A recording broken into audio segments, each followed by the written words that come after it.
Code Red, Commanders fans. Did one night just wreck our future? Our franchise QB is out indefinitely after an unforgivable sideline decision. Why did the HC leave him out there like a lamb to the slaughter? Plus, the star cornerback we paid millions for tears his ACL. Was that his last snap in DC? $18.5 million freed up if he gets cut. And the knockout punch. Our top returner, a field position machine, goes down on the opening kickoff. Who's left to catch passes? This isn't just bad luck. It's straight up negligence. Want to know how this disaster shakes up the 2026 draft? And what the franchise doesn't want you to know? Stick around till the end. Subscribe now or miss what they're trying to hide. I still can't believe what I saw last night. Jayden Daniels, our franchise quarterback, the future of this organization, was left in the game when it was already out of reach. And now he's out indefinitely with a dislocated left elbow. Let me say that again. Dislocated left elbow. Potentially done for the rest of the 2025 season. And you know what's the most infuriating part? It was completely avoidable.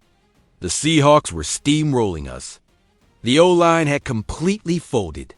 And Dan Quinn, our head coach, decided to keep Daniels out there like we still had a shot at winning. Here's a stat that's got me fuming. Daniels was pressured on 51% of his dropbacks. 51%. And in the second half, when the game was already a blowout, that number jumped to 61%. 61% pressure in a half where we were getting embarrassed. So I gotta ask, what was Quinn thinking? What possible reason is there to keep your franchise QB in a game where he's getting hit every time he drops back? Because I'll tell you right now, there's no good reason. None. Adam Schefter reported. Daniels got hit 14 times last night. 14. That's the second time. This season he's taken that many hits. The first was back in week 2 against Green Bay when he sprained his knee and missed 2 games. Are we seeing a pattern here? I think we are. The offensive line completely collapsed. No protection. Receivers weren't getting open. Daniels was running for his life on every snap, scrambling just to keep the chains moving. And Quinn left him out there, exposed, vulnerable, in constant danger. Let me be real about what this means. Daniels had already been dealing with knee and hamstring issues this season. His body was already showing signs of wear. And still, in a primetime game we were getting blown out in at home. On a night that was supposed to be special with the throwback unis and Art Monk's jersey retirement. Quinn thought it was a good idea to leave his most valuable player on the field. That's organizational negligence. Period. There's no other way to put it. And the fallout is brutal. Whatever slim hope we had of turning this season around just vanished with that injury. And let's be honest, that hope was already hanging by a thread before Daniels went down. And you know what stings even more? Daniels is such a competitor, so locked in, he was never going to ask to come out. That's just who he is. Which is exactly why his coach needed to protect him. He needed someone to make the smart call for him. And Quinn failed. Miserably. Now we're staring down the rest of the season without our franchise quarterback. And I ask you, was it worth it? Was it worth risking the future of this team for a game that was already lost? I think we all know the answer. This week's film sessions are going to be brutal. The O-line is going to have to watch themselves get blown up play after play. They're going to have to watch how they left their quarterback hanging over and over. And Quinn's going to have to explain why he made the call he did. But here's the harsh truth. The damage is done. Daniels is hurt. The season is basically over. And now we seriously have to consider whether the smart move is to shut him down for the rest of the year, whether he likes it or not, to protect his long-term health. Because I'll say this franchise cannot afford to lose Jayden Daniels long-term just to try and salvage a lost season. We can't. The price is too high. And after what we saw last night, watching him get thrown to the wolves behind a non-existent pocket, we can't trust at the right. Decisions will be made if he's cleared to play. Things were already spiraling before this injury. Now, with Daniels out and the season basically done, things could get a whole lot worse before the 2026 offseason arrives. And you know what? I think that's exactly what's coming. But if you thought Daniels' injury was the only gut punch last night, think again. Because Marshon Lattimore, the cornerback Adam Peters traded for in a blockbuster deal exactly 1 year ago, probably played his last snap as a Washington Commander. Lattimore left the game with a knee injury, and the early reports are brutal. They fear it's a torn ACL. Torn ACL, that means his season's over. And I'll tell you this, his time in DC is probably over too. Let me be brutally honest here. The Lattimore trade has been a disaster from day one. Peters brought him in from the New Orleans Saints, thinking he was getting a shutdown corner, a four-time Pro Bowler who transformed our secondary. And what did we get? A guy who's been targeted like the weak link in our defense. How many times did we see the Seahawks go right at Lattimore last night? How many busted coverages? How many wide-open receivers? I'll tell you, too many to count. Lattimore came in last year with a hamstring injury that limited his impact right away. That was already a red flag. But we all thought that with a full offseason to heal, with a full training camp, we'd see the real Marshon Lattimore in 2025. And what did we get? Mediocre play, inconsistent coverage, a guy who clearly isn't the elite corner he once was. And now, with this a CL tier, his future in Washington is basically sealed. Let me break down the financials. Lattimore's got 1 year left on his deal. We owe him $18.5 million for 2026. But here's the kicker. There's zero dead money if we cut him. Zero. Nothing, Doc, so I ask you. What do you think Adam Peters is going to do this offseason? You think he's keeping a 29-year-old corner coming off an ACL tier who hasn't played well even when healthy and costs $18.5 million? I think we all know the answer. The NFL is a cold business. Peters is going to do what's best for the team. And what's best is freeing up that cap space, using that money to rebuild a secondary that's been flat out embarrassing this season and moving on. And you know what's the saddest part? Lattimore looked crushed on the sideline. Teammates were consoling him. You walked to the locker room with a towel over his head, and I think he knew exactly what that injury meant. He knew he probably just played his last game as a Commander.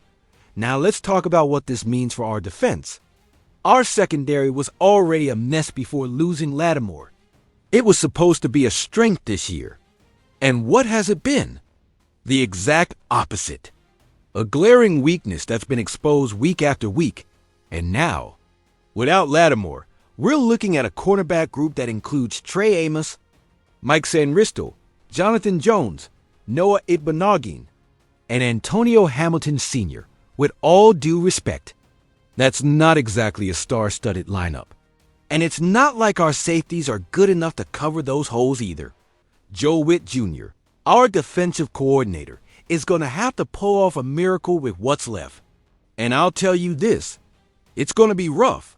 These next 8 games are going to shine a light on every weakness we've got in the secondary. Every single one. But here's the bigger question no one's asking. Was this trade a mistake from the start? I think it was. Peters bet on a veteran clearly past his prime, gave up draft capital, and now we're stuck with the fallout dot look. I get the logic behind the trade. We were coming off an NFC championship run. We wanted to build on that momentum. Lattimore was supposed to be the piece that took us to the next level. But the truth is, it never worked. He was never the piece we needed. And now we're paying the price. And you know what's frustrating. There's no way to get back what we gave up for him. No team is trading for a 29-year-old corner coming off an ACL tier. None. So we either cut him and eat the loss, or keep him and hope he somehow bounces back, knowing full well he probably won't. I'll say this, Peters has some tough calls to make this offseason. The defense needs a full reset. The secondary needs to be rebuilt from the ground up. And Lattimore, unfortunately, probably won't be part of that future. For Lattimore, It's now about what he can control, his recovery, and his health. He's got a long, tough rehab ahead.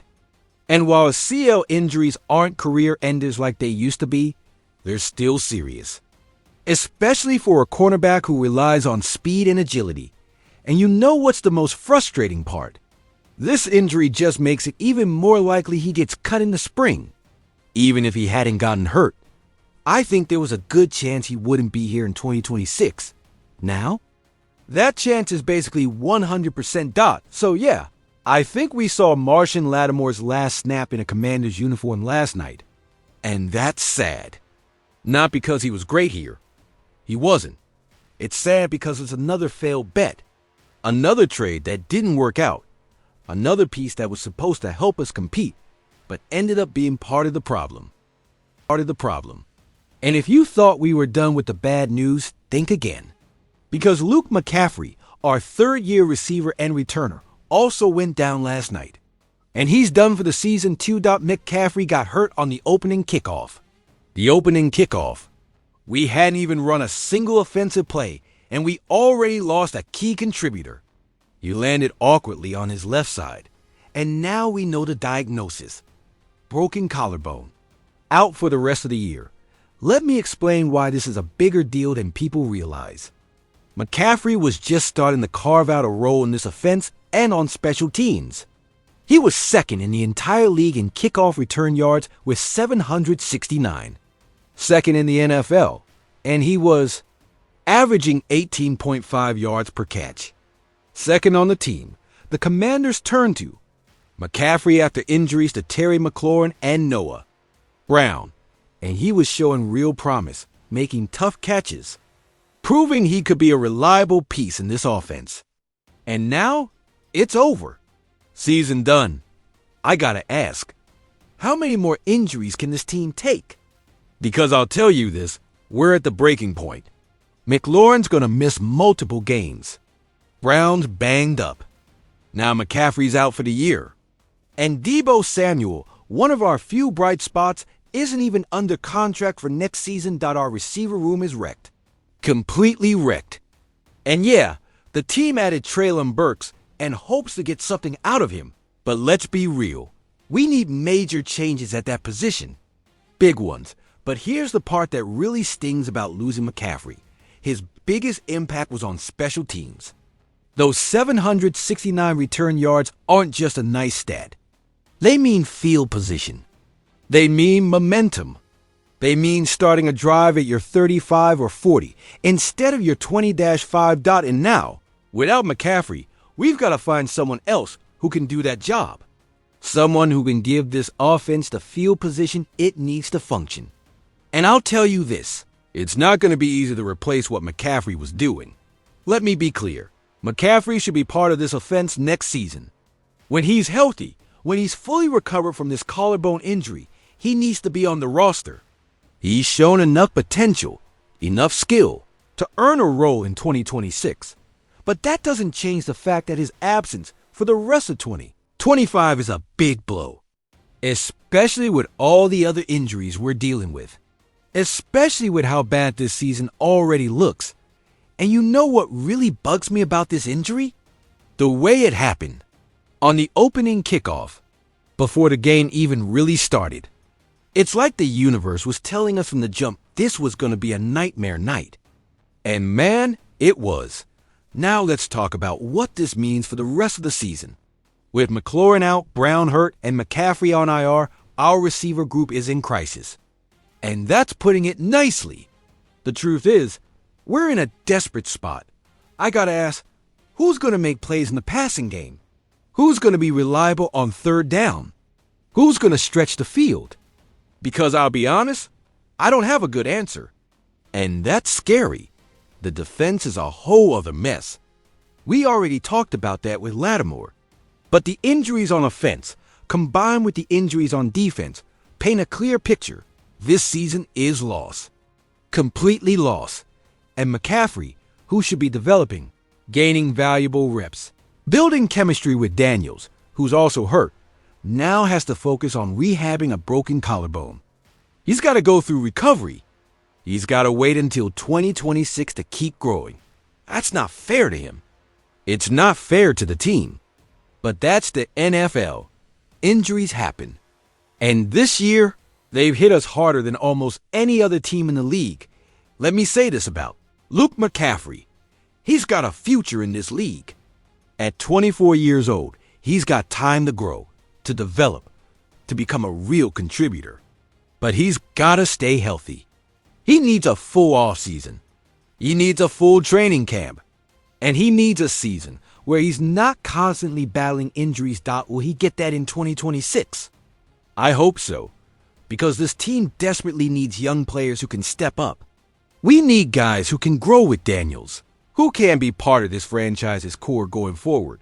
But for now, McCaffrey joins a growing list of players on injured reserve. He joins Daniels, Lattimore, and several others whose seasons ended early. And that list just keeps getting longer. I'll say this. The Commanders need to take a hard look at their strength and conditioning program. They need to figure out why these injuries keep piling up. They need to understand what's causing this ridiculous level of attrition. Because this isn't normal. This isn't just bad luck. This is a pattern. And patterns have causes. Is it the training? The prep? The playing surface? Just bad luck? I don't know the answer. But someone needs to find out. Because we can't have another season like this. We can't keep losing key players week after week. And for McCaffrey specifically, I hope he takes the time to heal fully. No need to rush. The season's lost anyway. Take the time, get right, and come back in 2026 ready to contribute to a team that, hopefully, looks a whole lot better than the mess we're watching now. So there you have it, Commanders fans. 3 brutal injuries in one night. Daniels with a dislocated elbow. Lattimore with a likely torn ACL. McCaffrey with a broken collarbone. 3 key players, 3 seasons over, and a franchise that now has to look ahead to 2026 because 2025 is officially done. Let me ask you this. How do you feel about Dan Quinn's decision to leave Daniels in that game? Was it negligence? Should there be consequences? Drop your thoughts in the comments. I want to hear what Commanders Nation is thinking. And what? About the Lattimore trade? Was it a mistake from the jump? Or just bad luck? Should Peters be catching heat for that move? I think so, but I want to hear from you. And McCaffrey, should he be part of the roster in 2026? Do you see potential in him? Or should we go in a different direction at wide receiver? These are the conversations we need to have as a community. Because we're a family here. We all bleed burgundy and gold. We all want what's best for this franchise. And we're all hurting after what we saw last night. So I'm asking you, subscribe to the channel if you haven't already. We need to stick together through these tough times. We need to support each other. And we need to keep believing that better days are coming. Even when everything feels dark right now. Drop your comments below. Tell me what you're thinking. Tell me how you're feeling. Tell me what you want to see from this team over the next 8 games. Because even though the season's lost, there are still lessons to learn, young players to develop, and reasons to keep watching. And remember, no matter how bad things get, no matter how many injuries we suffer, no matter how many games we lose, we're Commanders fans. We've been through worse. And we'll get through this too. See you in the next video, where we'll keep covering every twist and turn of this season, no matter how painful it gets. Because that's what we do. That's who we are. And remember, hail to the Redskins.